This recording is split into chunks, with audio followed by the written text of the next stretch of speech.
Oh, bakit talaga namang sensitive ka, di ba? Para sa simpleng biro ko magkakaganyan ka na. Kinakausap na nga kita, ang taas pa ng pride mo. Akala mo naman kung sino ka eh. Bakla ka lang naman. Hindi ka naman magandang bakla dahil may bigote ka. Tapos ang laki ng katawan mo. Pati boses mo ang maton pakinggan. Akala mo naman kawalan ka kapag hindi mo ako kinausap. Aba, di maganda dahil hindi ako makikipagplastikan sa'yo. Ang sensitive. Parang nagsasabi lang ng totoo. Bakit kasi kuba ang nanay mo? Bago mo punahin ang iba, pagbatiin mo muna yung mga mata mo. Inaaway mo ko pero hindi ko alam kung sa akin ka nakatingin o kay Alona.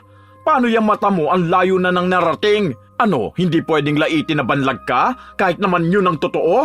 Ang lakas ng loob mo manlait ng iba tapos iiyak ka kapag nilait ka pabalik? Bago mo pansinin ang mali sa ibang tao, try mo muna maging perfect. Hindi yung may kapansanan ka rin naman pero kung makapanlait ka, akala mo napakaganda mo. Oo, sinabi ko ang sinabi ko. Hindi ko babawiin na banlag ka.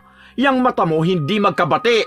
Malayo ang loob sa isa't isa kaya malayo rin ang tingin. May mga tao talaga na halos hindi kayang matapos ang isang araw nang walang nilalait na tao. Na para bang wala ring mapupuna sa kanila. Ganon si Rosalinda. Kung saan kahit siya ay may mali sa sarili pero mas kinakatuwa pa niyang manghamak ng iba. Ito rin ang pangyayari sa buhay niya na magdadala sa kanya sa isang parusa. Magagawa niya pa kayang magbago o magiging kasangkapan na lang siya ng kanyang kasalanan patungo sa kadiliman. Tingnan mo yun. Ayun yung nasa tawiran. Ayun, tingnan mo kasi yung tinitingnan ko. Paano ko makikita ang tinitingnan mo? Sa dalawang direksyon nakatingin ang mata mo. Tanga ka ba, be? Ayun iisa lang naman tao nasa tawiran. Diyan sa bilihan ng cat food. Tingnan mo yung babae na yon, yung nakakulay blue. Tingnan mo mamaya kapag naglakad siya. Ano, kita mo? Sakang Parang may nakabara sa kifi niya, kaya ganyan siya maglakad. Nakakulay red pang pants. Mukha siyang flies, gahagi. Hindi naman masyadong halata. Saka wala namang problema sa ganyan. Sa ganyan siya ipinanganak, anong gagawin natin? Hindi naman niya nakakaapekto sa buhay niya, sa trabaho niya, o sa buhay natin. Seryoso mo naman masyado? Hindi mo kuha ang humor ko, be. Nakakatawa naman kasi talaga. Ewan ko, hindi kasi ako natatawa sa mga ganyan eh. Mahilig naman ako sa comedy pero hindi naman kasama dun yung panlalait sa pisikal na kalagayan ng isang tao. Pwede naman siguro magbiro pero yung nasa lugar lang din naman. Ewan ko sa'yo, ang pangit mo ka-banding. Sana nandito si Phil para naman may kasama akong pagkatuwaan ng mga tao sa paligid. Ano ba yan? Para kang ewan. Biruon lang palagi mong siniseryoso. Baka pag palagi kang ganyan maging malungkot ang buhay mo. Hindi ka naman siguro agad kukunin ni Lord kapag sobrang bait mo, no? Umalis na lang si Rosalinda sa harapan ng kanyang katrabaho. Sa katunayan, ang panlalait ng ibang tao ang ginagawang libangan ng dalaga. Kung anong mapansin niya sa iba, ginagawa niyang katatawanan. At wala siyang pakialam kahit na naririnig ng sinasabihan niya. Kahit na masaktan pa sila. Isa pa, kahit na ganon ang kanyang pag-uugali, hindi maaalis na mapuna rin ang kakaiba sa kanya. Ang kapansanan niya. Dahil ang mga mata niya ay hindi pirmi katulad ng normal. Minsan, kung saan siya nakatingin, sa iba naman ang isa niyang mata. Kung tawagin ang kondisyon na ito ay banlag. Halata ito, lalo pat ang isa niyang mata ay nakagilid talaga. Nagtatrabaho sila sa isang karinderya. At kahit ang mga taong kumakain sa kanila, hindi nakakaiwas sa panlalait niya. Isang araw, walang gaanong kumakain, kaya pansin niya na naman ang ibang naglalakad sa harapan ng karinderya. Hanggang sa may pumasok para bumili. Be, Alona, paabutin mo nga si Sir ng Royal. Pabuksan na rin. Gamitin mo na lang yung pang 11 mong daliri. Total mukha naman yung pambukas ng tansan. Uy, gaga ka. Si Alona ang bunot mo today. Tanga, nagbibiro lang naman ako. Hindi naman yan magagalit sa akin. Di ba, be? Joke-joke lang naman to. Saka, totoo naman na 11 ang daliri niya eh. Ang sabi nga niya noon, sana raw baby pa lang siya pinutol na isa niyang daliri. Tangi, kahit na. Ay? So, hindi na rin maganda para sa'yo ang joke ko? Nagbibiro lang naman ako. Katuwaan lang ba natin? O bakit? Naiinis ka ba sa joke ko, Alona? Huwag mong sabihin na ikaw rin. Nagiging kasing sensitive niya. Dapat masanay na nga siya sa atin eh. Medyo matagal na niya tayong kasama, di ba? Ikaw rin naman eh, nilalait mo siya. Pero bakit yun? Natatawa kayong dalawa. Hindi. Alam ko naman sa sarili ko na 11 ang daliri ko eh. Isa pa, hindi naman to nakakaapekto sa akin. Tingnan mo oh, straight pa rin akong tumingin. Hindi magkaaway ang mata ko. Ay shit, gusto ko yan. Magkaaway ba raw yung mga mata mo, Rosalinda, at magkahiwalay ng tingin? Baka yung isa nakatingin kay Fernando Jose. Nakaka-offend naman yung sinasabi nyo. Alam nyo na nga na may kapansanan ng tao pag tatawanan nyo pa. Eh ano naman kung banlag ako? Kapansanan ko to. Hindi para gawing biro lang, no? Uy, bakit naman nag-walk out? Uy, joke lang, gaga ka. Ay, nagtampo talaga siya. Kahit na anong suyo ni Phil sa kaibigan niya, hindi sila pinapansin nito.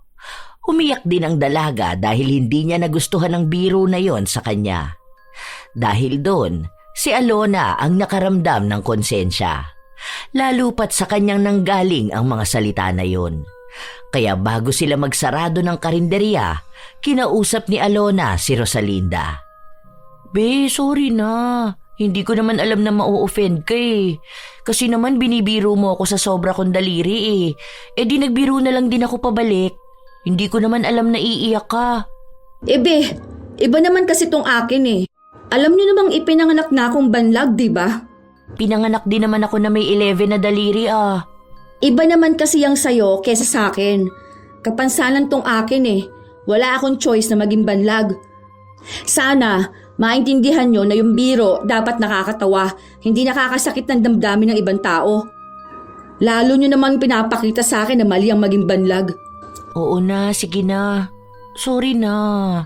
Hindi ko na uulitin, promise. Nagkaayos din ang dalawa.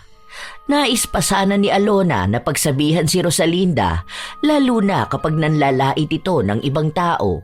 Pero mukhang hindi handa ang dalaga na marinig ang mga salita na yun. Lalo na't para sa kanya, ang pamumuna sa kapansanan ng iba ay biro lang. Pero kapag kapansanan na niya ang pinuna, isa na yung seryosong pag-atake sa pagkatao niya. Ilang araw pa ang lumipas. Kapag walang mahanap na bibiruin si Rosalinda, ang pupuntiryahin niya ay si Lona at ang 11 nitong daliri. Isang araw, nasa trabaho sila pero mahina ang benta kaya nakatambay lang sila sa labas. Ang boring naman. Wala man lang bang dadaan dyan na pwedeng pagtawanan. Awat ka muna, be. Ubus na ligtas points mo. Ay, ayun. Kilala mo yon?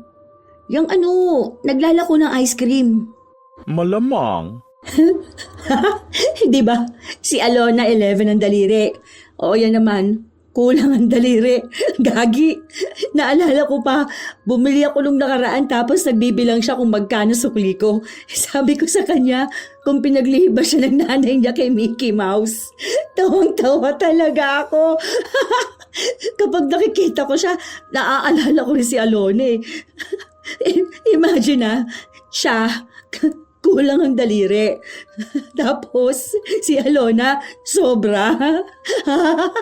Kaparehas sila yung doon sa isa pa. Yun naman, 2 lang ata ang daliri.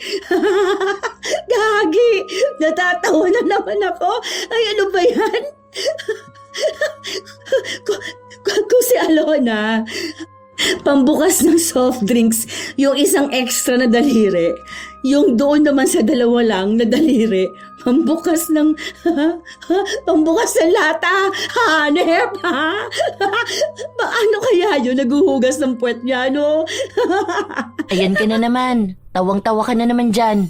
Mamaya niyan kapag may nasabi kami, bigla ka na namang iiyak. Bakit? May mali ba sa sinabi ko? Hindi ba kayo natatawa? Sa nakakatawa naman talaga, di ba? Di ba, bakla? Depende. Ayoko kasi kapag matatanda yung pinagtatawanan natin. Kilala ko kasi yan. Yung asawa niyan may sakit tapos yung anak niya... Yung anak niya yung naninilaw ang mata, tapos parang luluwa na. Tapos kasing kapal lang gulong ng bike ang labi. Tapos parang 2 years ng buntis sa laki ng tiyan. Baliw! Natatawa na naman ako. Ayan, ayaw nang tumigil. Pinapaalala mo na naman sa akin eh. Nakita ko kasi sila nun sa center. Nagpunta sila. Tapos, nagulat ako dun sa bata na kasama niya. Mukhang tiyanak ang puta. Ang pangit, gagi. Uy, wag kang ganyan. May sakit sa liver yung bata. Di, bumili sila ng liver sa palengke. Mura lang per kilo, may kasama pang puso. Huwag kang ganyan, Rosalinda. Hindi maganda yung pagtatawanan mo tapos gagawin mong biro. Iba yung joke sa pagseseryoso sa sakit ng tao. Kawawa naman yung mga yun eh. Isipin mo, kahit na may kapansanan si Manong nagagawa niya pa rin magtrabaho, hindi rin biro yung sakit ng bata. Ewan ko baka apo pa niya yun. Huwag ganyan, hindi nakakatuwa. Ano ba yan? Para naman kayong tanga eh. Hindi nyo ba alam kung anong ibig sabihin ng joke lang? Hindi ko naman pinagtatawanan basta eh. Sa nagbibiro lang naman ako eh. Ang sinasabi namin, inaayon mo rin naman sana ang pagbibiro mo. Hinahayaan na nga kitang laitin mo tong sa mga daliri ko. O pagtawanan yung mga taong naglalakad lang sa harapan mo. Kesyo piki sila, sakang, kesyo malaki ang noon nila. Pero wag naman sa ganyang kaseryosong bagay. Kung ikaw nga hindi natutuwa kapag sinasabihan kang banlag. Ay nako, nakakainis naman kayo. Pati itong sakit ko'y dadamay ninyo. Bakit? Dinamay mo rin naman yung sakit ng bata ah. Di hamak naman na mas malala yun. Dahil ang laking gastos para lang gumaling siya. O baka nga hindi pa sure kung gagaling siya. Joke nga lang, di ba? Mahina ba ang comprehension mo kaya hindi mo alam kung ano ang joke? Yan kasing hirap sa'yo. Akala mo lahat ng bagay kailangan maging seryoso eh. Ewan ko sa'yo. Naiinis ako sa pag-uugali mong ganyan ha. Pasalamat ka na nga lang, nagagawa ko pang makisama sa'yo kahit pinaglihi ka sa ampalaya. Hindi ka masaya kapag akong nagjo-joke. Ang lungkot ng buhay mo. Kahit na napagsabihan na si Rosalinda sa mga mali niyang biro, hindi pa rin siya tumitigil. Kung sino-sinong tao ang ginagawa niyang katatawanan. Hanggang sa may bumili sa kanilang isang binatilyo na utal magsalita. Bili ba? Joke lang. Kasi naman, ituro mo na nga lang yung bibilhin mo. Hindi lang kasi ikaw ang nahihirapan, no? Pati ako. Ay, ito ba? Ayun naman pala, ang simple lang. Bakit ba kasi nanginginig yung boses mo? Natatakot ka ba sa akin? Hindi naman ako nangangagat Ang bait ko kaya. Minsan, inaakala ni Rosalinda na nakakatawa siya dahil tumatawa ang ilan sa mga binibiro niya o ang mga nakakarinig sa kanya. Sabi pa ng iba, masiyahin siyang tao. Marahil, isa na rin yon sa dahilan kaya hindi siya tumitigil sa panlalait ng mga tao. Isang araw pa, wala siyang pasok sa trabaho kaya gumala siya sa labas. May isang tindero ng palamig siyang nakita. Halata na may diferensya ito sa pagsasalita dahil may hati ito sa labi. Kuya, pabili nga. Isang palamig lang. Natawa lang ang lalaking ngongo at noong magsalita ito, katunog nga ng panggagaya ni Rosalinda. Salamat kuya. Anong gusto mong kulay? Mink ba? Joke lang kuya. Hoy, peace tayo. Ha? Biruan lang yan. Hindi kumibo ang lalaki dahil may ilan pang bumibili. Marahil ay nasanay na lang si Rosalinda na gawing biro ang kapansanan ng iba. At kapag pansin niyang hindi natutuwa ang iba, hihiritan niya na ito na biro lang ang mga sinasabi niya. Ilang araw pa ang lumipas, palagi pa ring may napapansin si Rosalinda. At kahit nasawang-sawa na ang dalawa makinig sa mga biro niya, wala silang magawa dahil magkakatrabaho sila. Hanggang sa isang hapon, may naghahanap kay Phil. Teka lang po nasa loob po siya eh. Sandali lang po, puntahan ko lang sa loob. Upo ka muna dyan. Bakla, may naghahanap sa'yo dun. Ano siya, babae na may mapa sa muka. Daming pekas eh. Tapos parang patay na ata lahat ng buhok niya kasi nagtatayuan tapos puro na puti. Tanda na nun eh. Uugod-ugod pa siyang maglakad kanina. Kuba pa siya. Para siyang nawawalang member ng ng Ninja Turtles. Siya yung tita ni Michelangelo. Gaga ka, nanay ko yun. Ay, nanay mo ba yun? Uy, joke lang yun Oh, bawal ang pikon. Ang pikon, pangit. Biruan lang to. Sige na, labas ka na doon. Pigil ang tawa ni Rosalinda dahil bakas na niya ang inis kay Phil. Kasunod naman nun ay pumasok sa loob si Alona. Kita mo ba yung magandang babae na kasama ni Phil? Diba? Mukha naman talaga yung member ng Ninja Turtles. Hindi ko napansin. Nanay niya pala yun, Gagi. Hindi masyadong halata eh. Kasi sobrang tanda naman na pala nun. Para pang kutuhin. Sabog-sabog ang buhok. Pati ba naman nanay ni Phil di mo pa pinalampas? Joke ka lang, diba? Nagbibiro lang ako. Ano bang meron sa araw na to, ha? At ang seryoso ng mga tao. Ay, makalabas na nga, mga KJ. Natapos ang buong maghapon na hindi pinapansin ni Phil si Rosalinda. Kahit anong pagbibiro ng dalaga, hindi nakikitawa si Phil o kahit na direkta niya itong kausapin, hindi siya kinikibo. Dahil sa inaastang yun ni Phil, nainis ang dalaga. Kaya si Alona ang kinausap niya. Bakit masyadong sensitive? Minamasama yung pagbibiro ko. Kahit na wala naman sanang problema. Anong walang problema doon? Ikaw kaya laitin yung mama mo. Sabihing nawawalang member ng Ninja Turtles. Gagi, hindi ko nga inaalala yung sa... yung sa Ninja Turtles. O, kita mo na? Imbis na tanggapin mo yung mali mo, anong ginawa mo? Pinagtawanan mo lang, di ba? Hindi naman kasi magandang biro yung ginawa mong ganon. Nanay niya yun. Malamang masasaktan siya. Ano ba? Para sa ganun lang? Sensitive na bakla ka mo siya. Habang nag-uusap sila, hindi nila napansin na lumabas ng kusina si Phil. Baka sa mukha nito ang inis. Sensitive na pala yung ganun? Umiiwas lang ako dahil alam kong kapag galit ako may masasabi akong hindi tama. Oh, bakit? Talaga namang sensitive ka, di ba? Para sa simpleng biro ko magkakaganyan ka na. Kinakausap na nga kita, ang taas pa ng pride mo. Akala mo naman kung sino ka. Bakla ka lang naman. Hindi ka naman magandang bakla dahil may bigote ka. Tapos ang laki ng katawan mo. Pati boses mo ang maton pakinggan. Kala mo naman kawalan ka kapag hindi mo ko kinausap. Aba, di maganda dahil hindi ako makikipagplastikan sa'yo.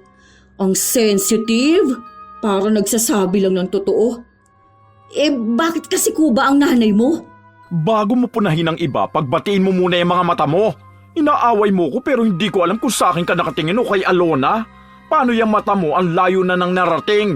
Ano, hindi pwedeng laitin na banlag ka? Kahit naman yun ang totoo?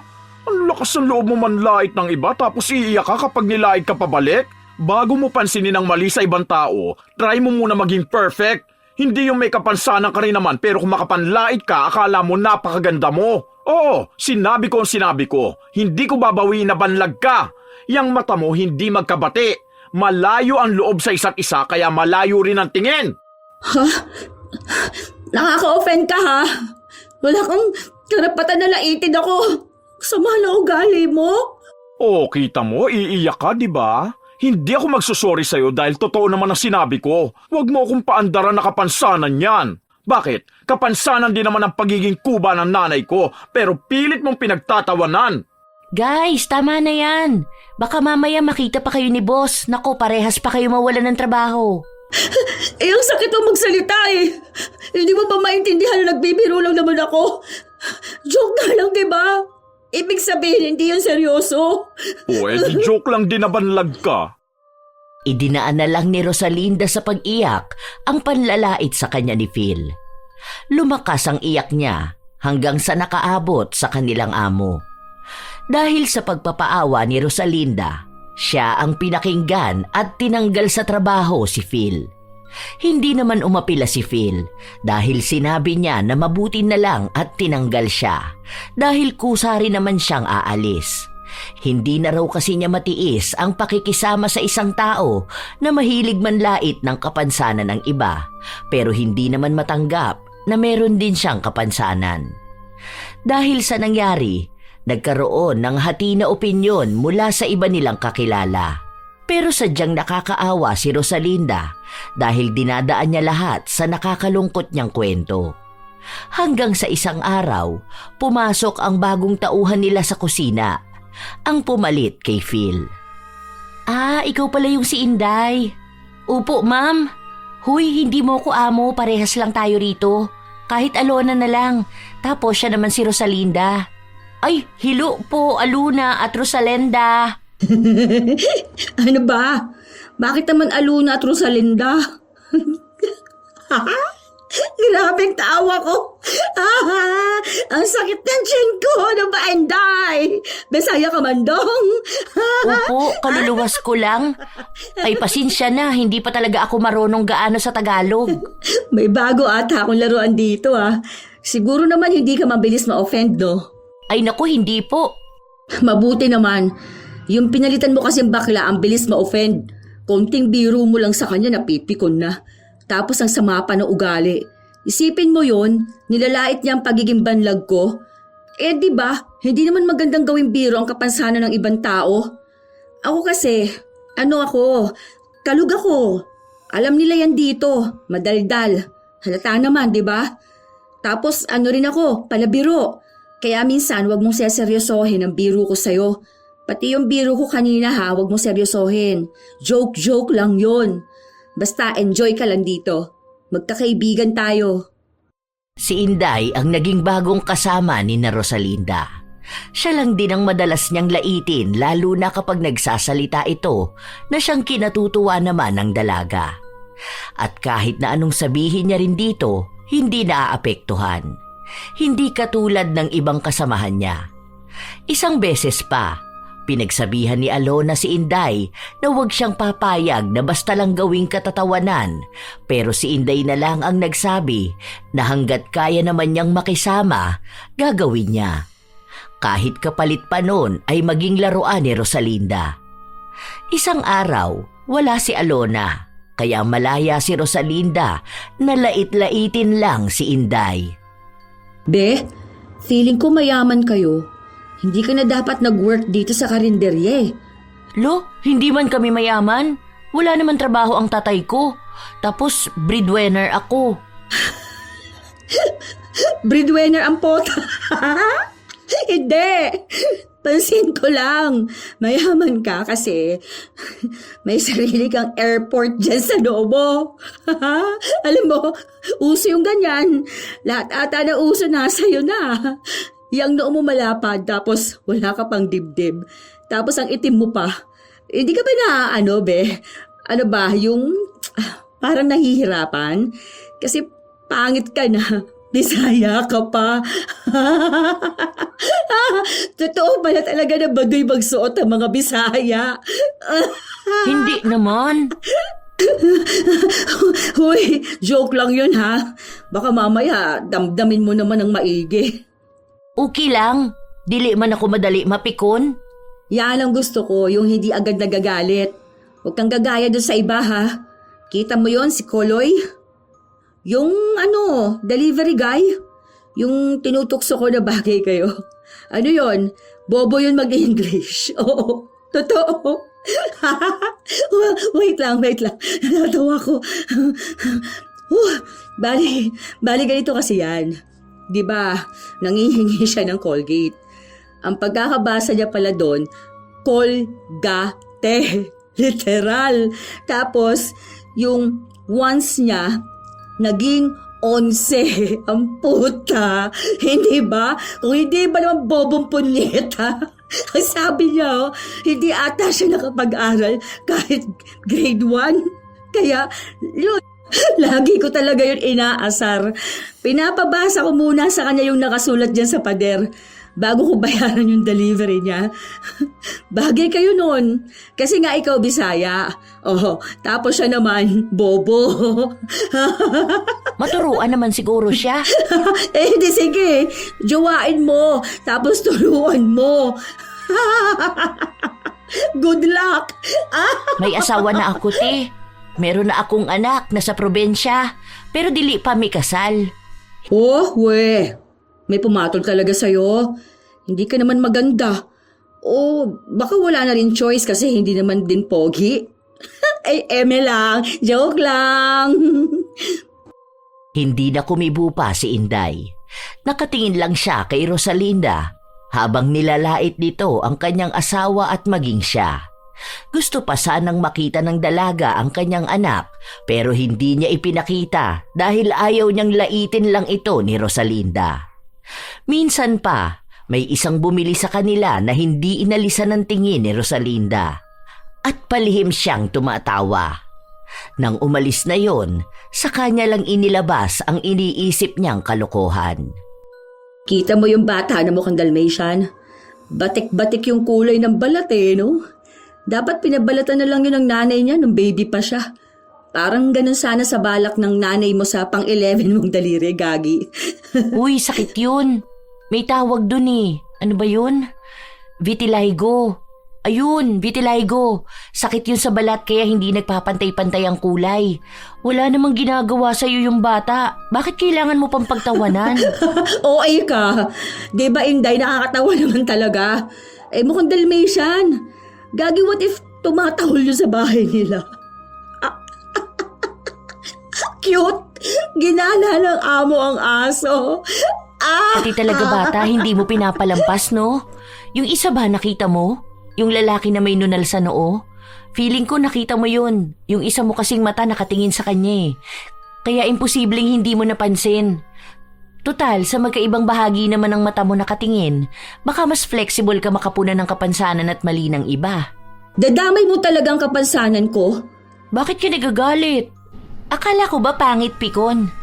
Ano na ngayon? Banlag pikon? Akala mo naman perfect ka kung makalait ka ng kapansanan ng iba. Ikaw nga 11 ang daliri mo eh. Palibasa hindi mo makanta yung 10 mga daliri kamay at paa. Okay lang. Pareho lang naman tayo. Iibahin lyrics sa'yo. Magiging 2 mata magkaiba, ilong na maganda. Akala mo ba iiyak ako sa pangaasar mo sa akin? Baka makarma ka niyan sa pagtawa mo sa kapansanan ng iba. Oh, ako pa ang makakarma? O bakit parang paiyak ka naman na? Ay, hindi pala, sorry. Uy, Inday, wag mong isipin ikaw kinakausap niya na. Masanay ka na lang kasi yung mata niyan to the left, to the right. Ang sama ng ugali mo ah. Sa ugali ka na nga lang babawi, hindi mo pa nagawa. Ay, te, 11 lang ang daliri ko pero maganda ako. Tingin ka muna sa salamin, andyan na nga sa gilid mo oh. Huwag ka dyan tumingin, dito sa kabila. Ay, nakatingin ka na pala doon. Yung isang mata mo nakaaway nung isa. Inis na inis si Rosalinda pero hindi niya maipahalata.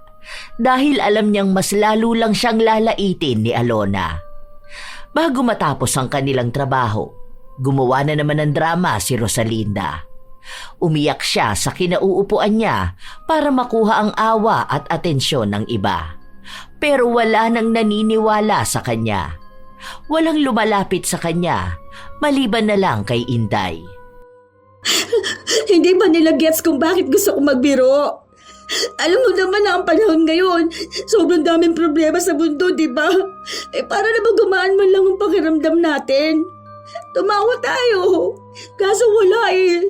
Bakit ba pinamasama nila yun? Parang pinaparamdam nila sa akin ang sama-sama kong tao eh. Kahit na ang gusto ko lang naman, tumawa sila. Tapos anong ibabalik nila sa akin? Mga panlalait lang. Bakit? Hindi ba ako nakakatawa? Sabi ni Aluna, okay raman mag-joke, basta dili lang makasakit. Iwas ka lang sa offensive jokes ba?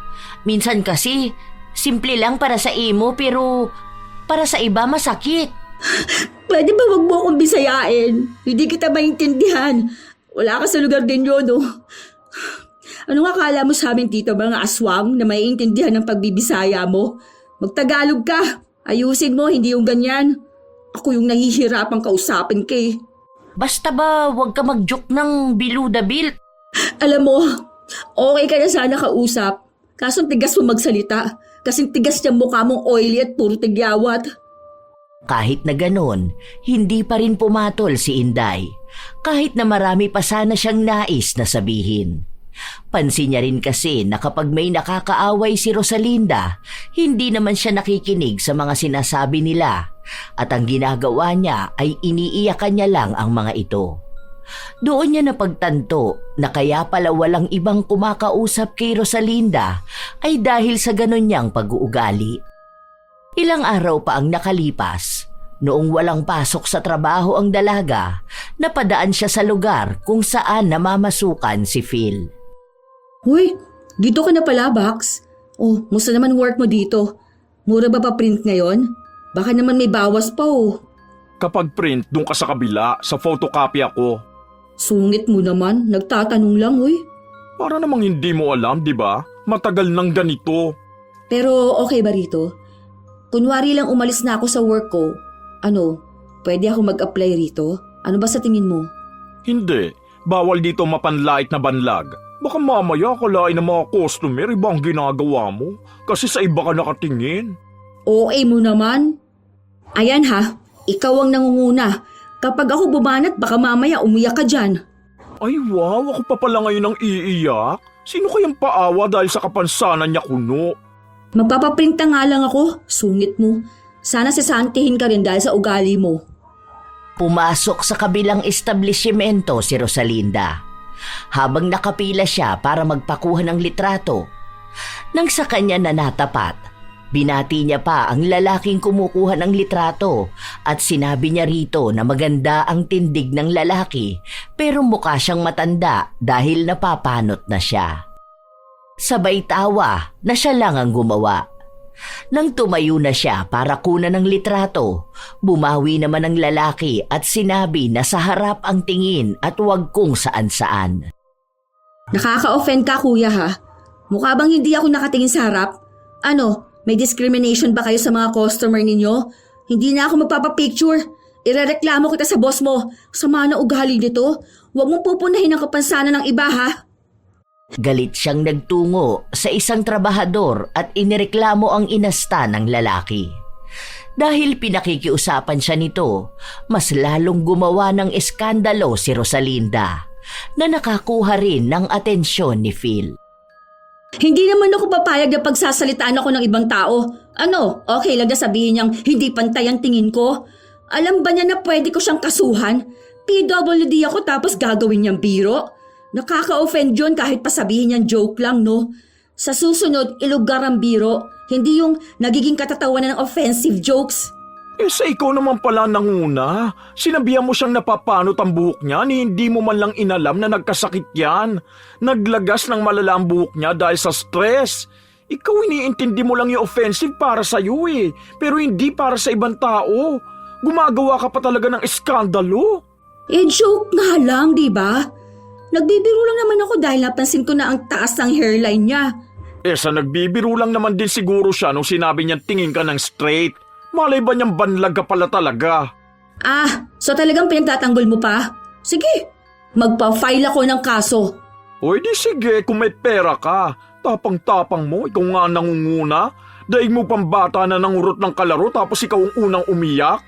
May tao pa matatanggalan ng trabaho dahil sa'yo. Kung ayaw mong mapuna ka ng iba, huwag ka rin pumuna.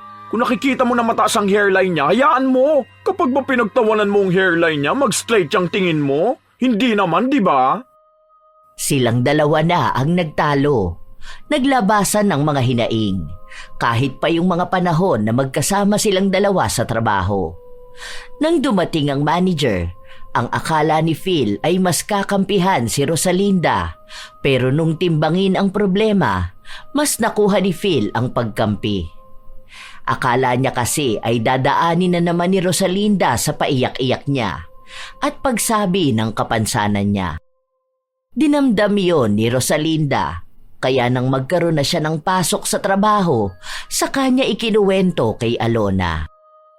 Alam ko na BFF kayong dalawa. Pero sana naman pwede mo siyang pagsabihan, di ba? Gets mo naman sana yung kapansanan ko, hindi ginagawang biro. Tapos yung manager nila, may manipis na kilay. Tapos bulagsak na ilong sila pa ang kinampihan. Wala naman atang alam sa batas yun. Manager kunulang ata yun Bobong puta. Dapat nagsorry ka na lang din dun sa may sakit. May dahilan naman pala kaya numipis yung buhok niya. Gano'n naman kadalasan ng may sakit, tapos samahan pa ng stress. Kaya nga sabi ko sa'yo, huwag ka basta mamumuna ng iba o manlalait kasi hindi mo alam kung anong dahilan ba't sila nagkakaganon. Joke nga lang, di ba? Iba naman yung panlalait talaga, no? Kapag panlalait, hindi ako tatawa. Nakakatawa na joke yun Ewan ko bakit kailangan maging big deal. Minsan kasi may mga joke na hindi nakakatawa, lalo na kung nakaka-offend yun. Alam mo kung anong joke yun? Kung may kinalaman sa kapansanan ng isang tao. Katulad nung manang na maliit ang isang paa tapos hindi makalakad. Ang ginawa mo, ginagaya mo siya tapos pinagtatawanan mo. Sa pinanganak siyang ganun. Tapos yung isa pa yung madalas nakasama ni Ate Helena, yung bata na putol yung isang kamay, binibiro mo siya na kumaway siya gamit yung kanan niyang kamay, wala nga. Naputol yun dahil na-aksidente sila tapos naipit yung kamay niya. Kaya ayun, kinailangang putulin. Hindi lang yan minsan bigla ka magjo-joke tungkol sa mga magulang ng mga kakilala mo, sa trabaho ng isang tao, yung nangongolekta ng basura. Tinatanong mo kung pinipilian niya yung basurahan para humanap ng pangkain nila ng pamilya niya. Tingin mo ba nakakatawa yun? Oo, kasi nga joke, di ba? Hindi yun joke. Hindi yun nakakatawa. Kung may ibang tao na tumatawa, hindi ibig sabihin, magandang biro yun. Tapos kapag ikaw naman ang binalikan, anong gagawin mo? Iiyak ka at magpapaawa? Matanda ka na kung tutuusin. Dapat alam mo na kung ano ang joke. Magkakaiba kasi tayo ng humor. Iba ang humor Hindi humor ang pag-down sa confidence ng iba dahil lagi mong pinupuna yung mga insecurities nila. Sa akin, puna ka ng puna na 11 ang daliri ko. Alam ko naman yun at isa yun sa insecurities ko. Si Inday, hindi lang yun kumikibo pero ramdam ko na naaawa na rin siya sa sarili niya. Isipin mo yun, ulit-ulitin mo ba naman ang pagtatagalog niya? Oo, minsan nakakatawa yun pero hindi palagi. Tapos dagdag mo pa, puna ka ng puna sa noon niya, sa dibdib niya, sa kulay ng balat niya. Kung tutuusin, normal naman sana yun. Ikaw nga halata masyado yung mata mo, yung pagiging banlag mo. Tapos nagiging kapansanan yan bigla kapag binawian ka ng biro. Tapos mapipikon ka o magagalit kapag ikaw naman yung nilait.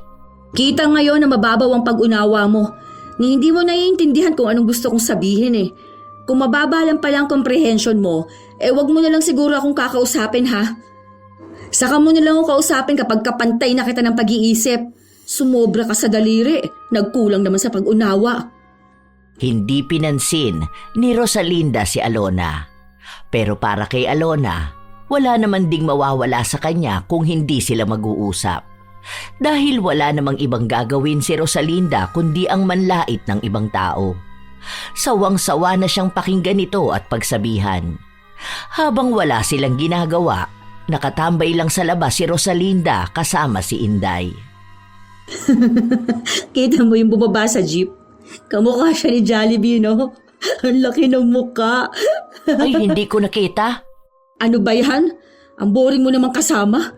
Dapat kapag ganito, maging alerto ka sa paligid mo. Doon mo kasi mas makikita kung anong itsura ng mga tao. Oo nga pala, kanina naririnig kita. Sino kausap mo sa phone? Si tatay ko. Tunay kong tatay ba? Bakit? May peke ka bang tatay? Meron, bagong asawa ni nanay. Bale, ang kasama ng nanay mo, stepfather mo. Tapos tumawag tatay mo kasi kailangan niya ng tulong. Help ba? Ganun. Narinig ko kasi. Dahil sa almoranas niya. Gagi, sakit siguro nun, no? Ano yun, kapag tatay siya, itutulak niya ulit pabalik almoranas niya. Sabihin mo kay tatay mo ha, patanggal na lang niya yung puwet niya.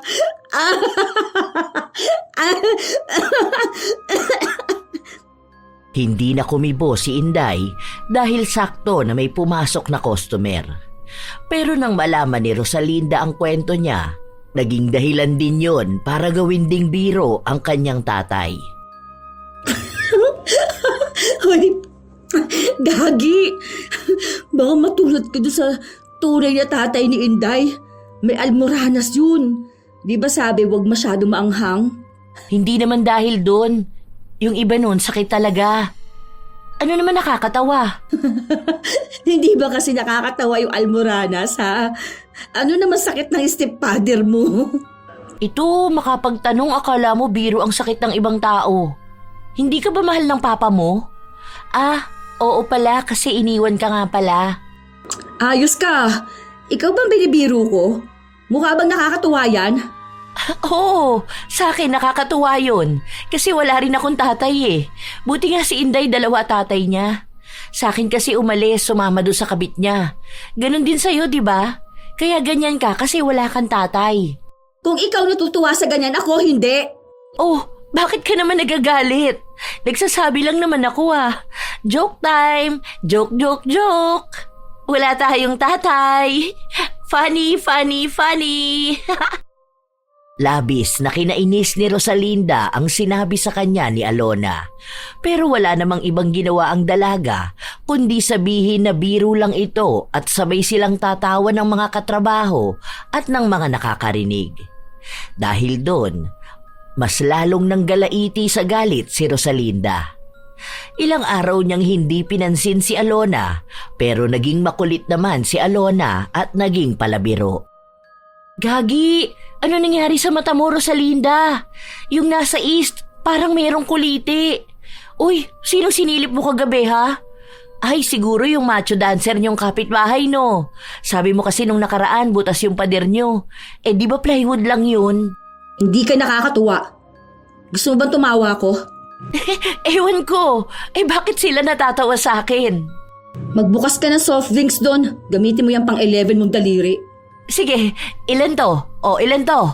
Ay, dito ko pala nakatingin. Akala ko sa akin. Sorry. Ano ba? Akala mo kasi palagi nakikipagbiruan sa'yo eh. Nakakatuwa ba sa'yo na may kuliti ako, ha?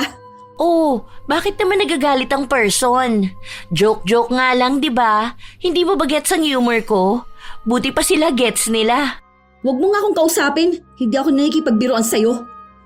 Kahit na sinabi na yon ni Rosalinda, wala pa ring ibang bukang bibig si Alona kundi ang mga hindi nakakatuwang biro na lahat na lang ay patungkol kay Rosalinda.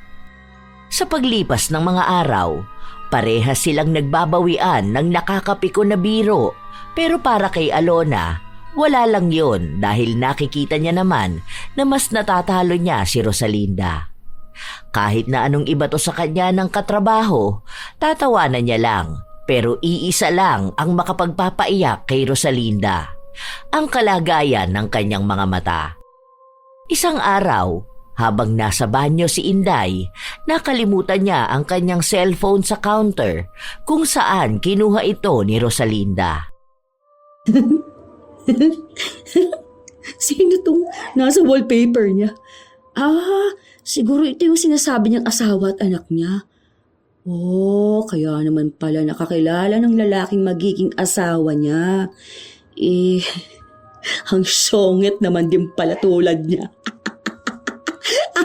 Halatang Bisaya, puta. Buti lang hindi ako naging Bisaya. Ang pangit ko sana. Ilang sandali pa ay dumating na si Inday at hinahanap niya ang kanyang cellphone. Inabot naman ito ni Rosalinda. Yung palang asawa mo, hindi ko masyadong nakita eh. Mukha kasing maligno sa itim. Ganun ba talaga kulay nun? Muntik nang mahiya ang uling sa itim eh. Baka, oy, mamaya, baka gawin pang gatong yan kapag nagluluto kayo ha. Pati yung buhok akala mo si Jose Rizal eh. Hanip! Napaglipasan ng panahon ng punyeta. Naglagay pa nga ng kulay sa buhok, parang batang hamog. Tapos yung bata na kalahati ng mukha, puro bagang.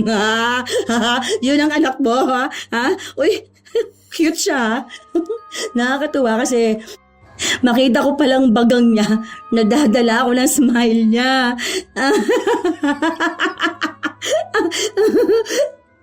Hindi kumibo si Inday pero baka sa kanyang mga mata na nasasaktan siya. Lalo na sa pagbibiro ni Rosalinda sa anak niya. Napansin yon ni Alona kaya siya na ang kumausap kay Rosalinda. Nagsimula na naman ang hindi nila pagkakaunawaang dalawa. Bakit ba nakikisali ka? Ano na namang masama sa pagbibiro ko na kalahati ng mukha ng anak niya puro bagang?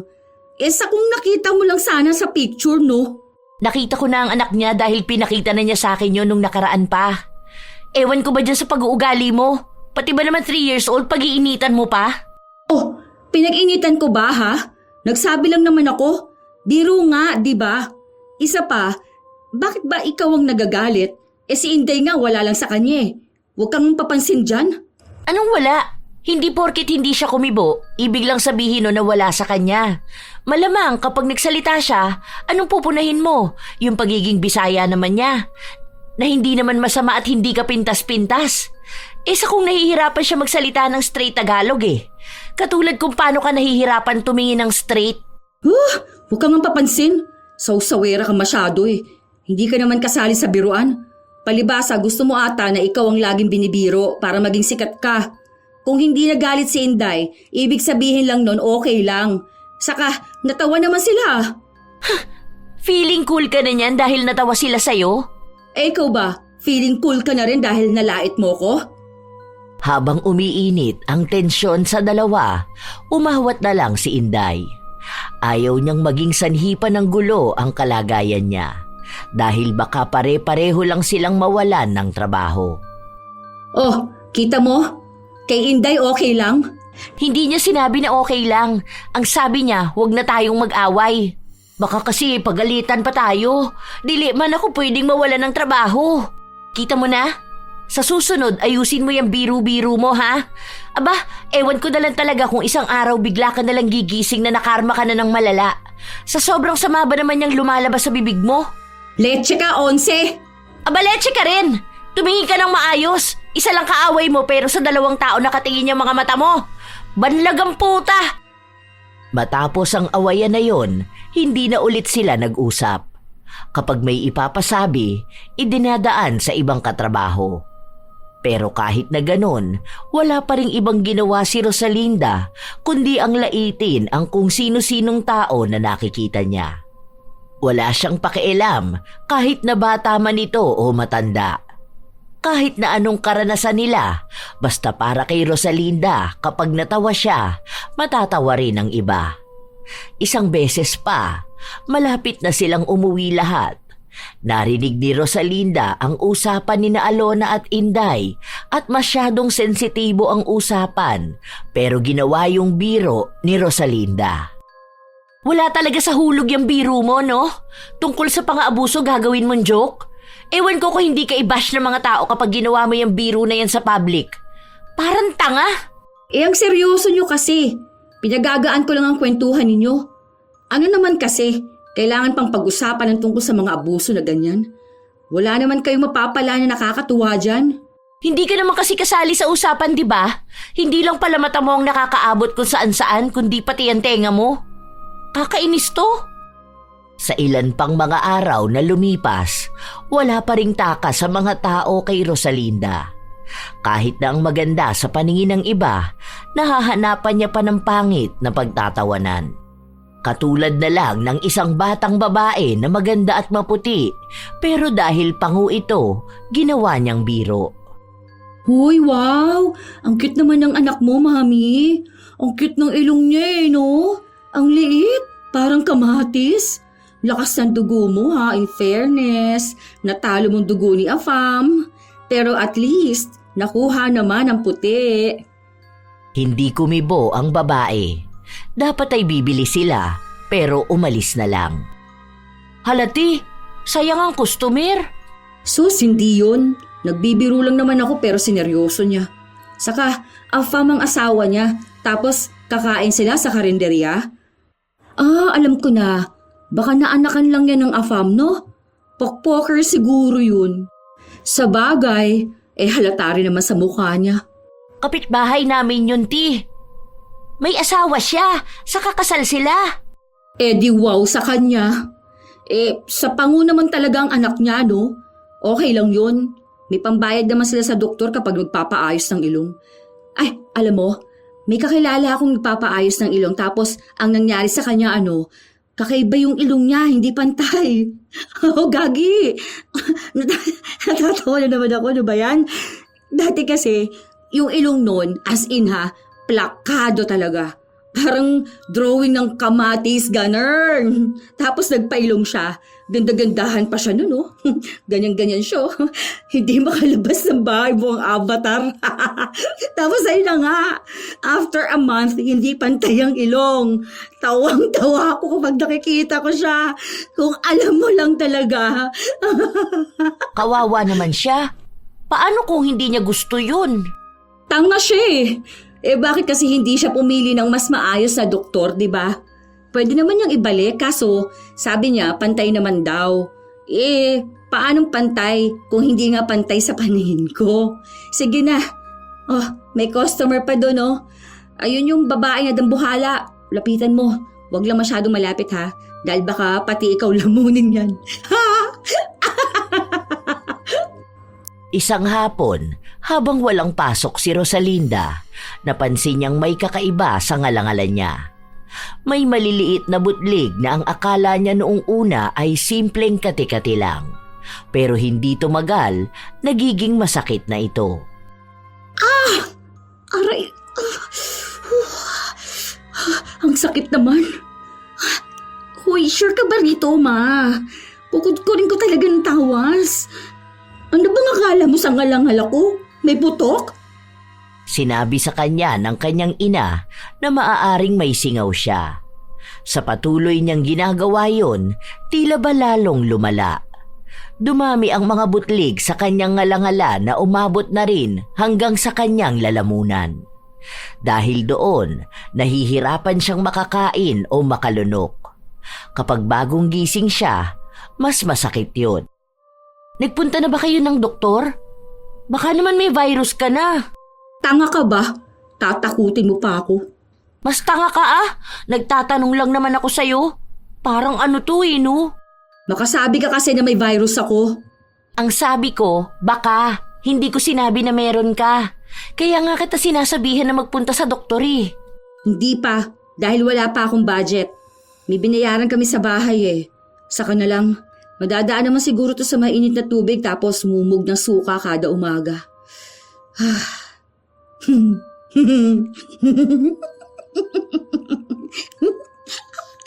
Pucha naman talaga. Ayan na naman yung sakang yung mukhang flies. Ayan, may napansin ka na naman. Kaya ka nagkakaganyan dahil sa ugali mo Baka yung mga masasama mong sinasabi sa ibang tao nalulunok mo na. Ewan ko sa'yo, ganyan na nga yung ngalangala mo, hindi ka pa magbago. Ilang araw pa ang lumipas, palaging idinadaing ng dalaga ang nararamdaman niya. Pakiramdam niya madalas ay may tumutusok sa ngalangala niya at lalamunan. Nagpunta sila sa ospital, pero wala rin namang magawa ang iniinom niyang gamot. Halos 2 linggo lang, itinigil niya ang pag-inom dahil masyadong mahal ang gamutan niya at sa halip na gumaling ay mas lumalala pa. Isang beses pa, may nakapagsabi sa kanya na dapat siguro ay sa albularyo na lang siya lumapit. Pero hindi niya yon ginawa dahil iniisip niya na baka pagtawanan lang siya ng mga taong makakakita sa kanya. Dahil sino ba naman ang maniniwala sa mga albularyo? Isang araw, wala sa trabaho si Alona, kaya ang kasama lang ng dalaga ay si Inday. Be, di ba probinsyana ka? Ano yun? Naniniwala ba kayo sa mga albularyo? Oo, te. Marami nun sa amin. Bakit? We, sige nga, marunong ka ba? Try mo ang alamin kung anong nangyayari sa akin. Sige na, mukha ka naman mangkukulam. Hoy, baka mamaya ikaw na ang gumagawa nito sa akin ha. Pinapakulam mo ako siguro no. Baka yung mga pinapainom mo sa akin, yun na pala yun. Kaya hindi ako gumagaling. Naku ha, wag ganon be. Halo, hindi ako mangkukulam. Hindi ko gawain yung ganyan, te. Diyos lang. Kasi diba ang sabi nila, ang mga Bisaya, mga mangkukulam yan sila. Ikaw, ano ka ba? Uy, baka aswang ha? Baka aswang ka. Baka naman nabati mo ko. Uso lang sa amin ang ganyan pero hindi lahat sa amin ay eswang o mangkukulam, te. Wala nga akong kilala na mangkukulam.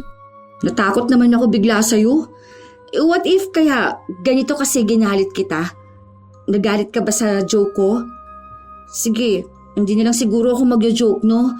Hindi na lang ako magpapasaya ng mga tao kasi baka magalit ka sa akin eh. Mas malala pa mangyari sa akin. Huy, Jethro, gagi, wag natin bibiruin si Inday ha. May lahi pa naman itong mangkukulam. Aba, mahirap na ha, baka madamay ka pa. Inday, huwag kang magagalit sa amin ha. Huy, ikaw rin Kuya Vic. Alam mo ba namang kukulam tong si Inday? Kakatakot. Hoy, gagi Eme lang. It's joke time! Hindi natawa si Inday dahil wala namang nakakatawa. Marahil kung naroon lang si Alona, sisitahin na naman siya nito.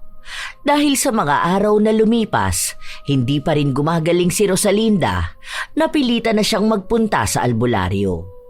Hindi niya ito ipinaalam sa kanyang ina pero bago siya makarating sa bahay ng albularyo, nakasalubong niya pa si Phil. Ano namang ginagawa ng perfect na yan dito? Wala, may pupuntahan lang sana ako. Saan? Huwag mo sabihin dyan kay Apo Roman. Ay, so naniniwala ka na sa mga albularyo ngayon? Ano, magpapapalo ka ng dahon-dahon para sa mata mo? Ay, oo pala, iba pala. Nasabi na sa akin ni Alona.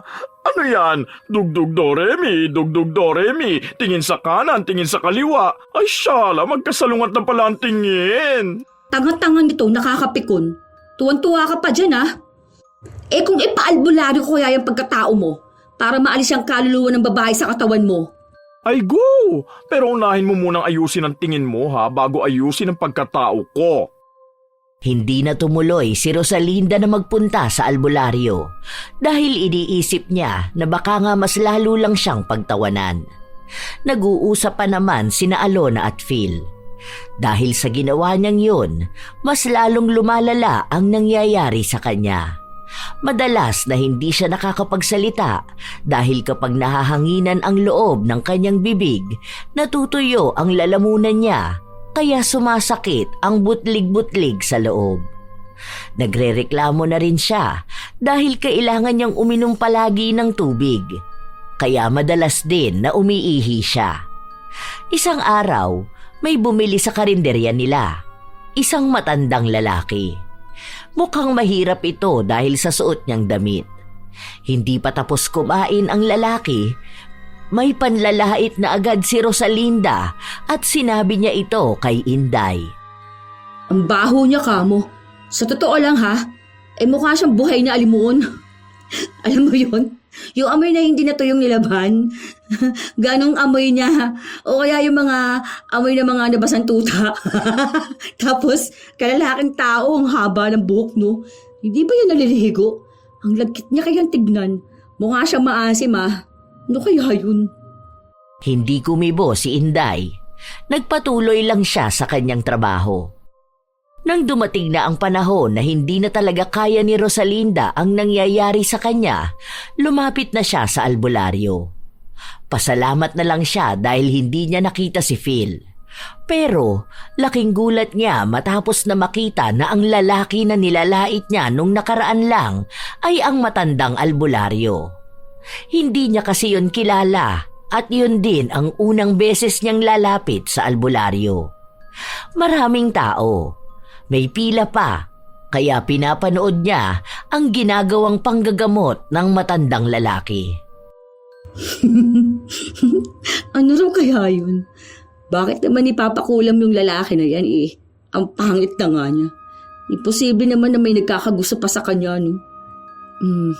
Ito kayang susunod. Ano kayang problema niyan? Baka yung nguso niya. Kasi mas nauna pang makalapit sa albularyo kaysa sa katawan niya. Nakausli yung ngipin ng puta. May kapalit na pala si Alona.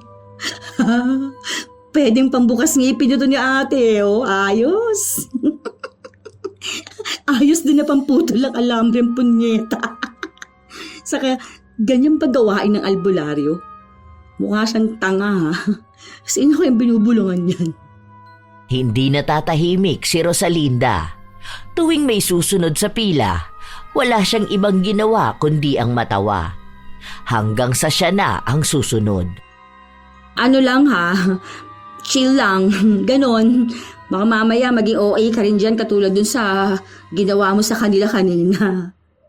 Nagalit sa kanya ang albularyo at sinabi sa kanya na hindi siya nakikipagbiruan.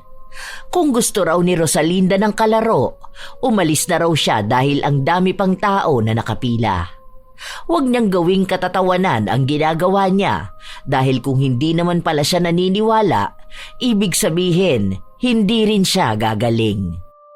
Joke nga lang, di ba? Ang seryoso mo naman masyado. Sige na, okay na. Check mo na sino mang kukulam ang gumawa nito sa akin at kakalbuhin ko siya. Bilis!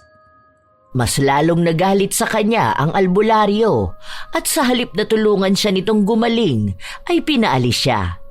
Sinabi sa kanya na hindi ibang tao ang may problema kung gano'n ang nangyayari sa kanya, kundi siya mismo.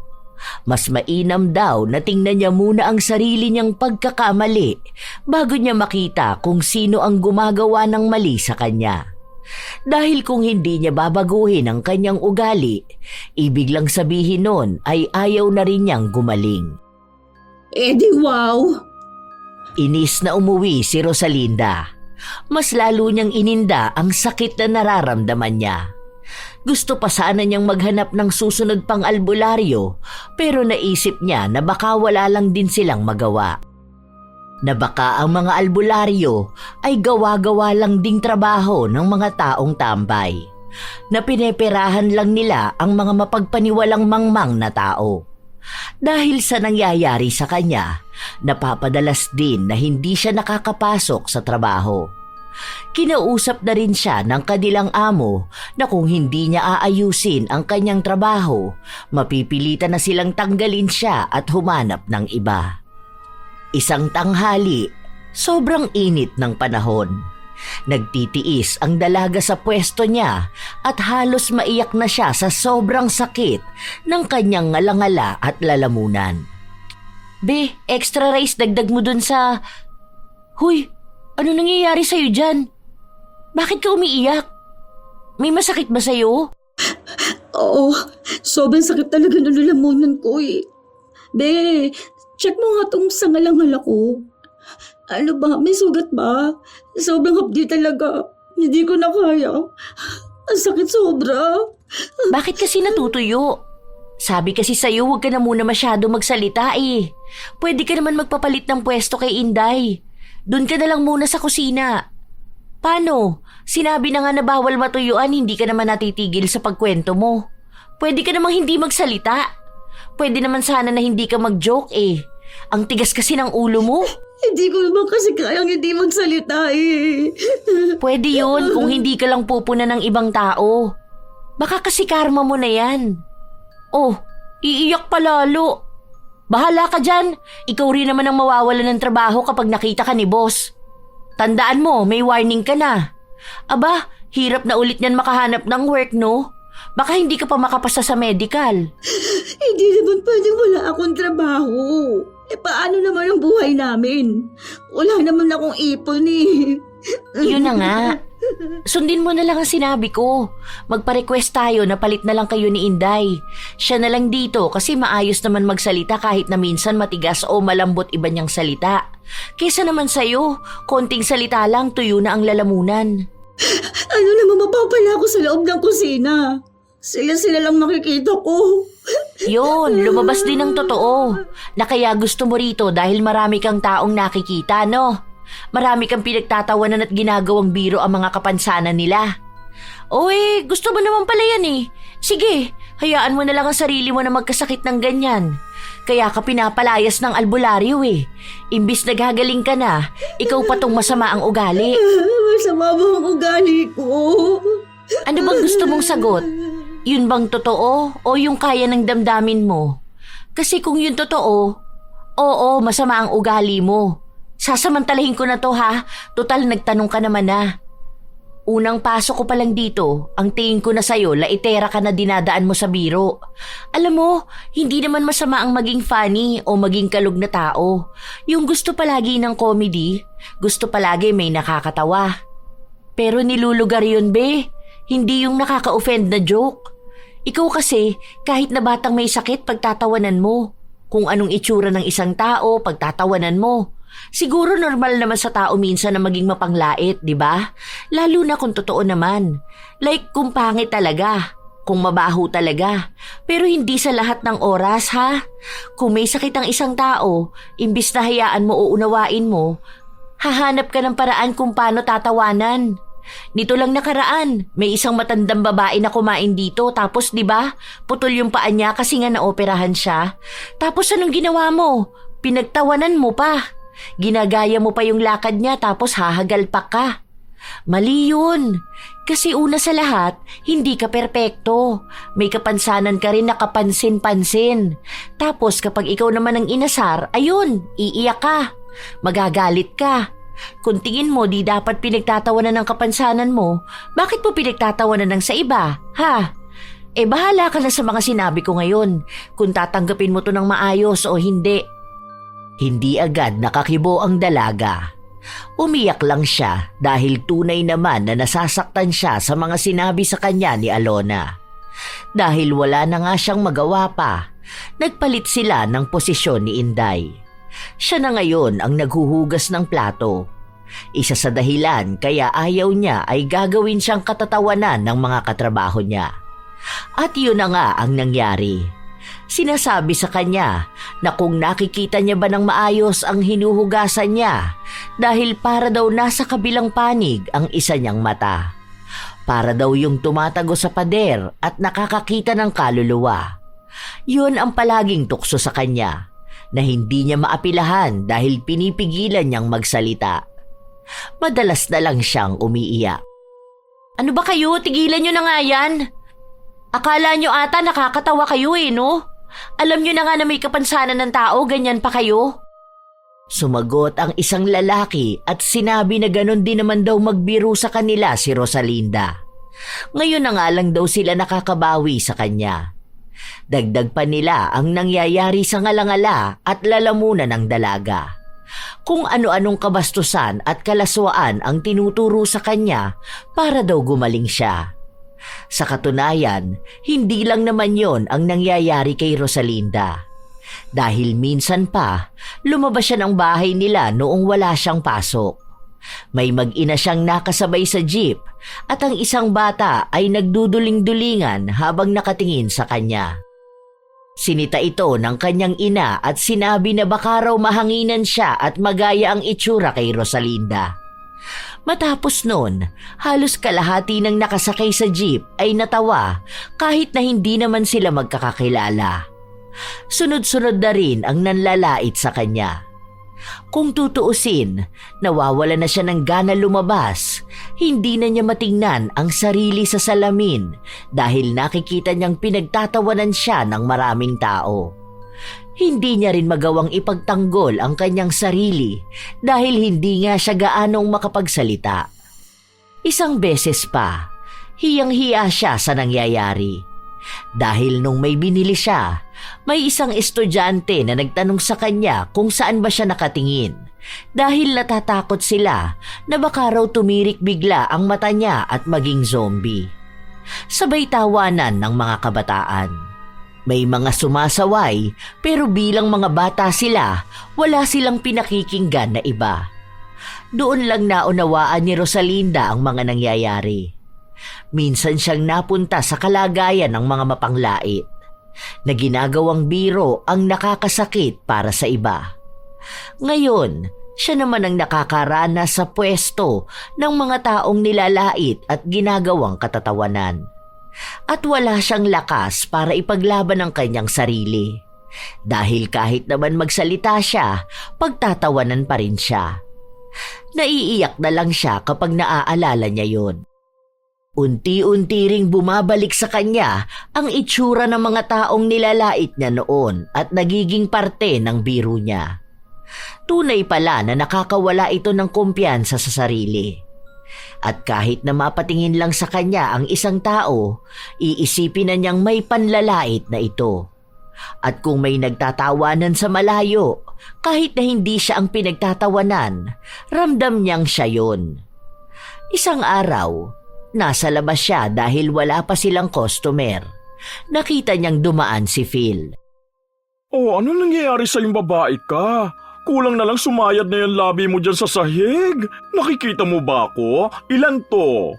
Anlag ako, hindi bulag. Ah, oo pala. Sorry, naninigurado na. Buti nakakapagsalita ka na. Okay ka na ba? Hindi pa. Ano ba? Nakakagulat ka naman. Bigla kang sumusulpot. Oh, kanina pa kami nakatayo rito ni Inday. Baka hindi ka niya nakita. Kasi side to side naman ang mata niya eh. Hindi back to back. Oo na, sige na. Funny na kayo. So, bakit kasi hindi ka pa gumagaling? Dapat bumalik ka na dun sa albularyo eh. Ikaw kasi nilait mo ba naman siya? Mabait naman yun eh. Mag-sorry ka lang sa kanya. Depende pala kung marunong ka mag-sorry, di ba? Oo nga, ti. Baka gumaling ka na dyan. Mag-sorry ka na lang sa kanya. Kahit sa kanya ka na lang mag-sorry kahit na hindi na sa amin. Kesa naman magtagal ka ng ganyan, di ba? Hirap kaya niyan. Palagi ka pang umiiyak kapag sumasakit. Tutulungan ka naman siguro nun. Tapos kung sakali man, huwag ka na lang ulit manlalait ng ibang tao. Baguhin mo na ang pag-uugali mo. Baka yun din ang isa sa dapat mong gawin. Pagkatapos mong tanggapin ang mali mo, humingi ka ng tawad. Tapos magbago ka. Yun na nga ang gagawin ko. Buti nandito na kayo. Sorry na sa inyo. Ay wow! Ano ulit yun? Pakilakas naman! Sorry na nga, di ba? Ngayon kasi, alam ko na kung gaano kahirap ang laitin ng paulit-ulit. Tapos wala kang laban. Kaya sorry na. Yan lang muna. Hindi pwedeng matuyo ang lalamunan ko. Wow, ayun naman pala eh. Kaya naman palang humingi ng tawad, pinatagal pa. Okay na yon, basta magbago ka na lang ng asal mo. Kapag hindi nakakatawa, huwag pagtatawanan. Dahil baka kapag ikaw na nakaranas, katulad niyan ngayon, hindi mo kayanin. Iba ang birong nakakatawa sa birong nakaka-offend. Ang birong nakakatawa yung walang nilalait na tao. Pwede naman siguro maging mapanglait pero slight lang. Kakainis kayo. Basta, sorry na ha.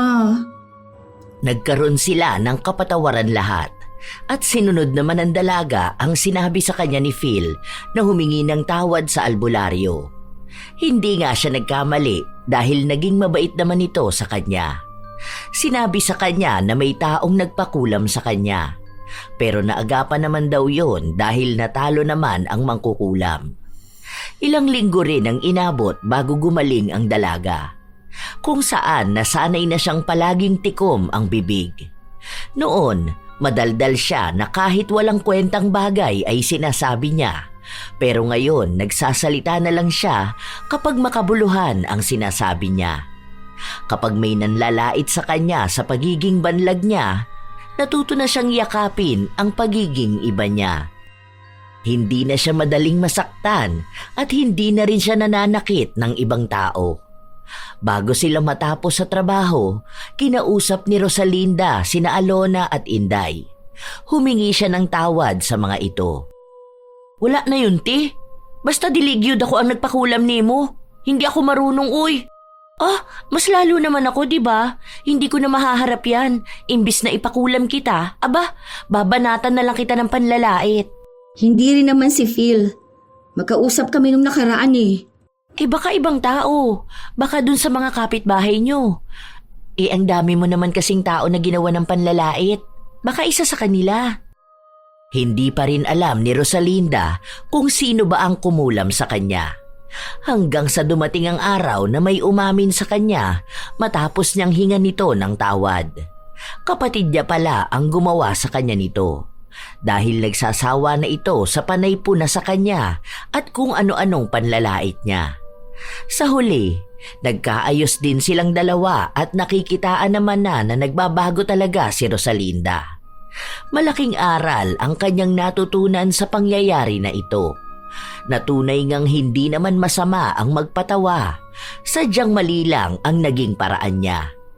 Dumarating talaga sa punto, nakakatawa ang kakaiba pero hindi ibig sabihin na tama yun. Sa paglipas ng panahon, naging maayos na ring makitungo ang dalaga.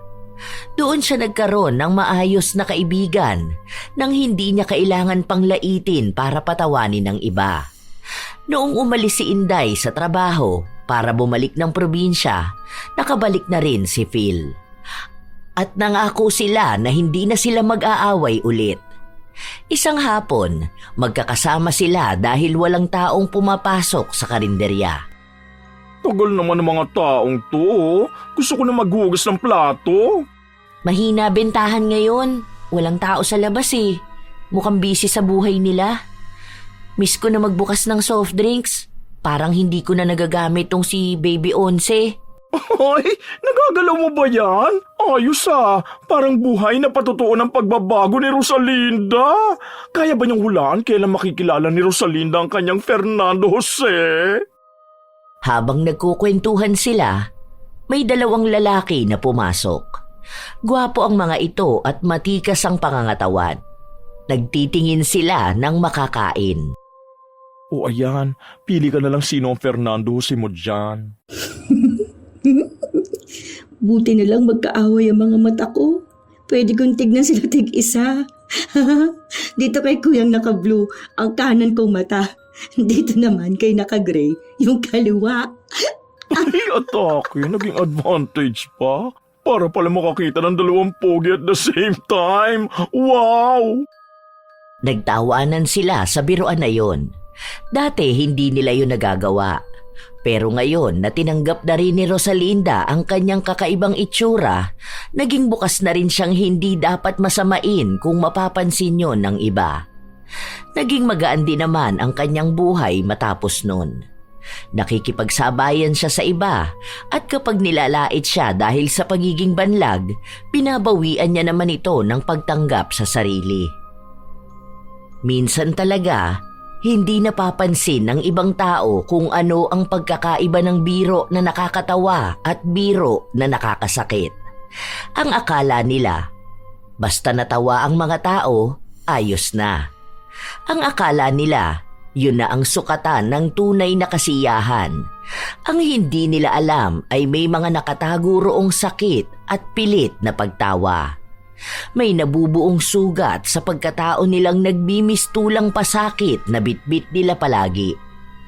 Hindi lahat ng tumawa ay tunay na natuwa. Minsan, may mga salitang binitawan sa tawa ang siya ring mga salitang iniiyakan ng iba sa gabi. Sa panahon ngayon, maraming panlalait na idinadaan na lang sa salitang biro lang. Kapag tinamaan ang kausap, dedepensahan lang gamit ang pagtawa. Dapat malaman na hindi lahat kailangang pagtawanan.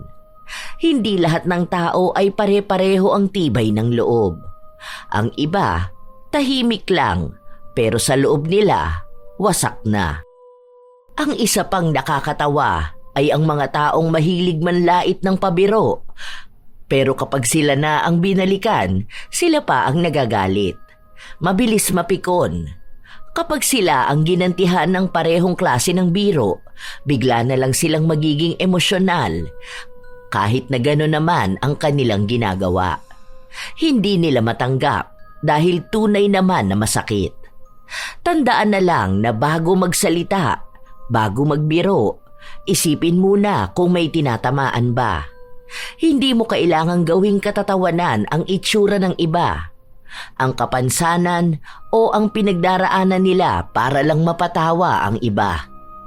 Ang tunay na nakakatawa ay yung walang tinatapakang tao, yung biro na nakakapagpasaya at hindi nakakapagpahiya. Kayo ba mga apo, naranasan nyo na rin bang mapahiya ng iba at sasabihin na nagbibiro lang sila? At sana wala sa inyo ang maging dahilan ng pagkakalugmok ng iba dahil sa ginawa silang katatawanan. Kung kayo ay may kwento at opinyon ukol sa ating bagong istorya ngayon, ibahagi nyo lang yan at nais kong mabasa. Naway may natutunan kayo. Shout out sa ilan sa mga masusugid na tagapakinig ng mga istorya ni Lola Telang. Lienier de la Cruz at sa mama niyang si Arlene Cutelawasa, Nanay Gina Vlogs, Evangeline Cruz, Laika Fernandez. Shout out din kay Joy Daniel Marcelino, Raymark Estrabela, Mary Jane Rico, Nonoy Langurayan ng San Miguel, Bulacan, Lee, Cecil Vlog 64, Melve Cervera, Jonah Naman, Michelle Okumura, Valerie Joy Nadal, Jeline Sapra, Larnie Azurin. Shout out din sa inyo, Apple Rosario, Nong Puamo, Margarita Galang, Liza Rosario, Emer DLS, Jocelyn Balangkit, Cherry Mukbang ASMR, MJ Pablo, Jenny V. Suko, Jenny Rose Havin, Joy ng Bahrain, Febe Ranyada, Yani Aisen, Hana Maylin Sesgundo, JB, shout out din kina Mads Daldal, Chay Ganda, Kate, Rayan, Nolan, Regan, Warlene, Mayan at sa Team Uncommon, Kimberly Pahadan at maligayang kaarawan sa kanyang mama na si Alona Pahadan. Shout out sa inyo mga apo ko, Jenny Suzuki, Lurian Vitalicio, Leonisa Cobo, Will Maleses, Mike James Tapak, Irish Abela Tuazon, Arvid Shane Hoiberg Channel, Gabi Neil Francisco at sa kanyang asawa na si Dada Neil Francisco, Pureza Tagiwalo, Rachel Whitney, Alma Naong, Jennifer Makasinag, Jaime Constantino, Angel Cancelier, Milrose Demate, Razon Yao, Sydney Crosswind, Supladang Pasaway, Lovely Rose Roa, Kimpoy Feliciano, Hazel Fiesta, Marie the Lightworker, Gia Gigi, Francisco Neng, Jeremy Saranillo Francisco, Matt Sarol, Mel Santarita, Esteli Reyes at sa Reyes family ng Marikina City, AJ Chua, Vicky Yabut, Roy Lacandalo, Josefina Fuelias, Robert Crimen, Cherry May Libiran, Roslyn Mangilin, Ray Galedo at sa Galedo family ng Kabuyaw, Laguna, sa buong Team Manok ng Amsik Angeles City, Pampanga, Angelina Ignacio, Ami Bag, Rosalina Bugayong, Ami Yong, Lance MBB, Gemstone Claro, Lydia Lopez, Lynn Hasegawa, Elise Padilla, Maria Lee Nakagawa. Ito ang inyong Lola Telang at maraming salamat sa palagi ninyong pakikinig mga apo.